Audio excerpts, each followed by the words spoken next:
అన్ని విషయాల్లోనూ మంచి చెడు ఉన్నట్లే కొవ్వుల్లోనూ మనకు మంచి చేసేవి చెడు చేసేవి రెండు ఉంటాయి. చెడ్డ కొవ్వుల్ని ఎల్డీఎల్ కొలెస్ట్రాల్ అని, మంచి కొవ్వుల్ని హెచ్డీఎల్ కొలెస్ట్రాల్ అని పిలుస్తారు. నిజానికి మన రక్తంలో చెడు కొలెస్ట్రాల్ తక్కువగా ఉండాలి, మంచి కొలెస్ట్రాల్ ఎక్కువగా ఉండాలి. అప్పుడే మన గుండె ఆరోగ్యం బాగుంటుంది. మరి మన రక్తంలో మంచి కొలెస్ట్రాల్ పెరగాలంటే ఏం చేయాలి? రోజువారీ ఆహారంలో ఎలాంటి ఆహారాలను ఎక్కువగా తీసుకోవాలి? మంచి కొలెస్ట్రాల్ను పెంచే ఆహార నియమాల గురించి ఇప్పుడు తెలుసుకుందాం.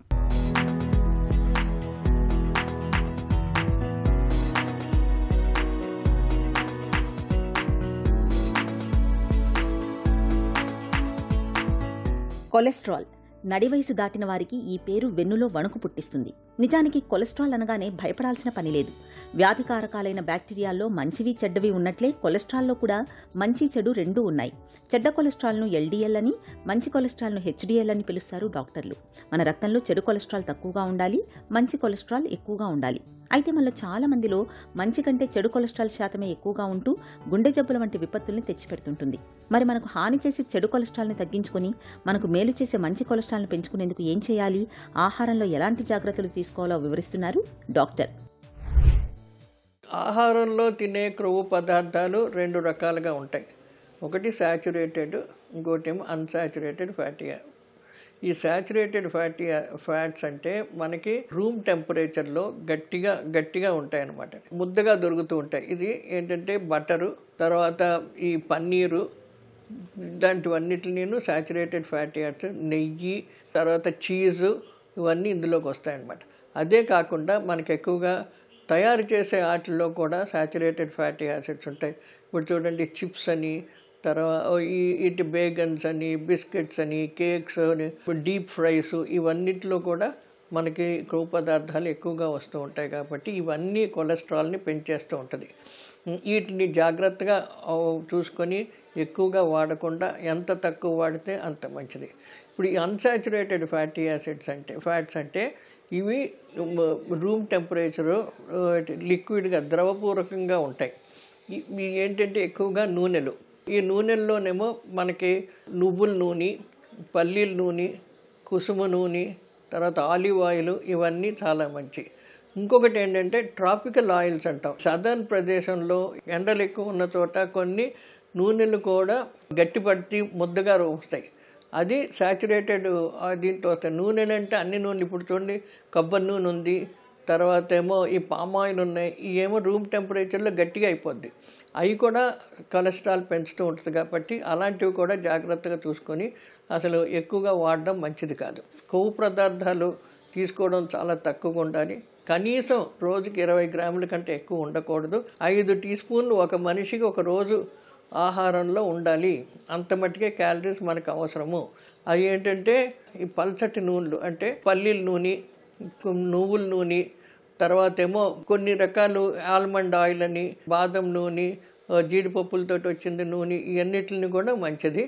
ఏ వాడినా కూడా, ఎలాగ వాడినా కూడా ఈ ఉపయోగకరంగా ఉంటుంది, శరీరానికి మంచిది. మన రక్తంలో మంచి కొలెస్ట్రాల్ని పెంచే దివ్యమైన ఆహారాలు కొన్ని ఉన్నాయి.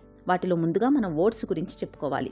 ప్రతిరోజు ఏదో ఒక రూపంలో ఓట్స్ని తీసుకునే వారిలో మంచి కొలెస్ట్రాల్ బాగా పెరుగుతుందని డాక్టర్లు కూడా చెబుతారు. అలాగే ఆలివ్ నూనె కూడా. రోజువారీ వంటల్లో సాధారణ వంట నూనెలకు బదులుగా ఆలివ్ నూనె వాడుకోవడం చాలా మేలు. ఆలివ్ నూనెలో ఉండే యాంటీ ఆక్సిడెంట్ పోషకాలు మనలో మంచి కొలెస్ట్రాల్ పెరిగేందుకు తోడ్పడతాయి. గింజ ధాన్యాల్లో కూడా పల్లీలు, ఆల్మండ్స్, అవకోడో వంటి వాటిలో అసంతృప్త కొవ్వుల శాతం బాగా తక్కువగా ఉంటుంది. వీటిని తరచూ తీసుకోవటం వల్ల కూడా మనలో మంచి కొలెస్ట్రాల్ శాతం పెరిగే అవకాశం ఉంది. ఇప్పుడు కొత్తగా మనకి ఏంటంటే చాలా మటుకు రిఫైన్డ్ ఆయిల్స్ అని వస్తున్నాయి. ఈ రిఫైనింగ్ చేయడం వలన అందులో కెమికల్స్ యాడ్ చేసి దాంట్లో కలర్ తీసేస్తున్నారు, దాంట్లో ఉన్న వాసన తీసేస్తున్నారు, టేస్ట్ తీసేస్తున్నారు. ఉత్తి నీళ్ళలాగా వస్తుంది. ఈ కెమికల్స్ వాడటం వలన దానివల్ల ఎన్నో రకాల జబ్బులు వస్తున్నాయి.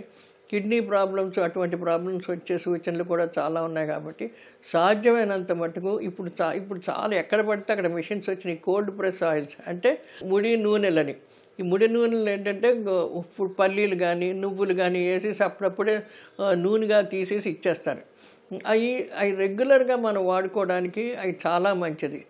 దాంట్లో ఎలాగుందో అలా ఉంటుంది. కాబట్టి ఆ నూనె వాడుకుంటే మన కొలెస్ట్రాల్ పెరగదు. ఎల్డిఎల్ కొలెస్ట్రాల్ అంటే చెడు కొలెస్ట్రాల్ కూడా ఎక్కువగా పెరగదు. అదే అని చెప్పి నూనె పూర్తిగా మానకూడదు. నూనె మన శరీరానికి చాలా అవసరం. అంటే నూనె మనకి ఎక్కువగా ఇంధనం ఇస్తుంది. 1 గ్రాము నూనె అయితే మనకు 9 క్యాలరీస్ వస్తాయి. అదే ఈ ప్రోటీన్స్ పిండి పదార్థాలు 1 గ్రాములో 4 క్యాలరీసే వస్తాయి. అందుకే నూనె మన శరీరానికి చాలా ఇంపార్టెంట్. ఇలాగ మనం డైట్ని చాలా బ్యాలెన్స్డ్గా పెట్టుకొని ఈ నూనెకి చాలా ప్రాధాన్యత ఇచ్చి ఏ నూనె వాడాలి, ఎంత వాడాలి అన్నది చాలా జాగ్రత్తగా చూసుకోవాలి. మనకి ఎక్కువగా డీప్ ఫ్రైలు చాలా మటుకు తగ్గించుకోవడం మంచిది. ఈ ఫాస్ట్ ఫుడ్స్లో వేసే కొవ్వులు మంచి కొవ్వు కాదు. అది వాళ్ళు చాలా సాలిడ్ ఫ్యాట్లు వాడతారు కాబట్టి అది పిల్లలకేంటి పెద్దోళ్ళకేంటి ఒబేసిటీ బాగా లావ్ అయిపోతారు. కొన్ని రకాల జబ్బులు వస్తుంటాయి, కిడ్నీ ప్రాబ్లమ్స్ ఉంటాయి. ఎన్నిటికి తగ్గించుకోవాలంటే నూనెని చాలా జాగ్రత్తగా ఆలోచించి వాడుకోవడం చాలా మంచిది. ఫ్లాక్స్ సీడ్స్, వీటినే మనం వాడుకలో అనాస గింజలు అని కూడా పిలుస్తాం. మంచి కొలెస్ట్రాల్ని పెంచడంలో వీటికి సాటి మరేవీ లేవు. అనాస గింజల్లోని పీచు, ఒమేగా 3 రకానికి చెందిన కొవ్వులు మన రక్తంలో మంచి కొవ్వును బాగా పెంచుతాయి. అలాగే చేపల్లో కూడా ఒమేగా 3 రకానికి చెందిన కొవ్వులు సమృద్ధిగా ఉంటాయి. ఇక బ్రకోలీ, క్యాబేజీ, క్యారెట్, గుమ్మడి గింజలు, మొలకెత్తిన గింజధాన్యాలు, అరటి, యాపిల్, నారింజ వీటన్నింటిలో కూడా మనలో మంచి కొవ్వును పెంచే గుణం ఉన్నవే. వీటిని మన రోజువారీ ఆహారంలో ఒక భాగంగా చేసుకుంటే మనలో క్రమంగా చెడు కొలెస్ట్రాల్ తగ్గిపోయి మంచి కొలెస్ట్రాల్ చక్కగా పెరుగుతుంది.